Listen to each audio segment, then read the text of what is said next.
Okay, Scott, you start throwing some numbers out there, and I'm a recovering CPA. When I hear Perfect. numbers, I kind of want to see how it all goes. So, do you mind if we kind of walk? Is it okay to walk through a deal? Absolutely. I And would and, love to. and of course, we try to keep it a little not too much in the detail, so Cameron can understand. We'll, Okay. we'll speak Uh, slow for him. yeah. Thanks, Awesome. guys. Awesome. Thanks. So what I'm hearing is you buy this house for $30,000. And we pay a ridiculously high interest rate. We pay 12% interest. I have been since 2011, and I still pay 12% interest. So that, and we amortize it for 60 months. So that makes our payment $667.33 for Okay. 60 payments. Our Okay. 61st month, we have no payment. It's amortized. Gotcha. Okay. All right. So you own the house. You're not doing any repairs, right? So Correct. then you turn around and sell it to an investor, Correct.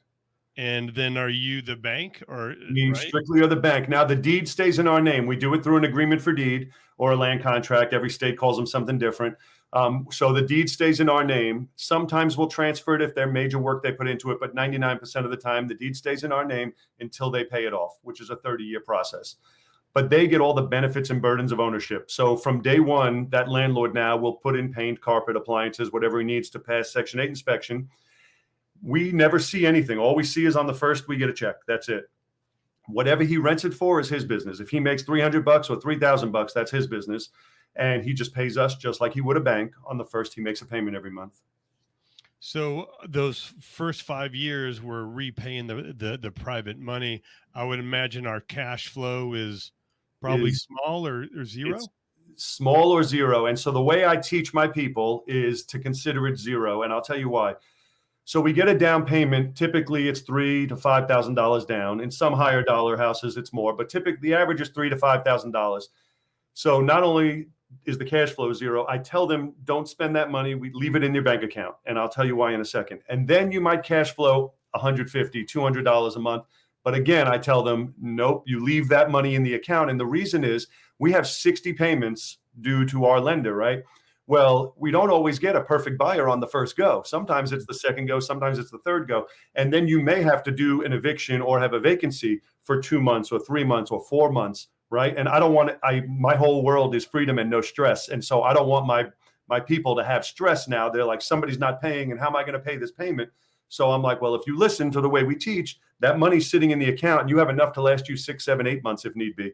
And the ones who listen, they are able to scale and they do really well because of that. So I try and teach them no cash flow. There's a saying I like to repeat, and which I'm sure you guys have heard before, but it is, if you do what's hard, life will be easy. And if you do what's easy, life will be hard. And most people do the Burr method and all the stuff they try and do. And it's easy because you make money right now, right? And that's why the people that hate my model, they hate it because they're like, well, I don't want to wait 5 years. I want money right now. And I'm like, well, that's great. 5 years from now, you're going to wish you started today, right? This is the hard route. It is hard because you're working for 5 years and you're really not making any money, but you're setting yourself up for the rest of your life to not have to worry about money, period. And so is it worth 5 years? I'm like, well, yeah, people work at their job 40, 50 years and don't have this. So it's just doing what's hard now so you can be free forever. So Scott, I just want to continue down this road. So we sell it to an investor. There's a down payment, but we don't transfer ownership. So Correct. let's say they default. Let's say they make 6 months payments and then. You want to see the entire episode? Click here. If you want to learn how investors use infinite banking to increase their returns and lower their taxes, click here. If you want to see if infinite banking is for you and you have some questions, hop on a discovery call with us and one of our coaches. The link for that will be in the description.